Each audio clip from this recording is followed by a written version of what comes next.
மூஞ்ச வச்சுக்கிட்டு எப்படி நடிப்பான்னு தானே கேட்டேன். நான் நடிச்சு காட்டலடா.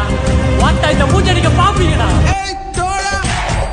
முன்னால் வாடா, முன்னால் முடியும். தரகல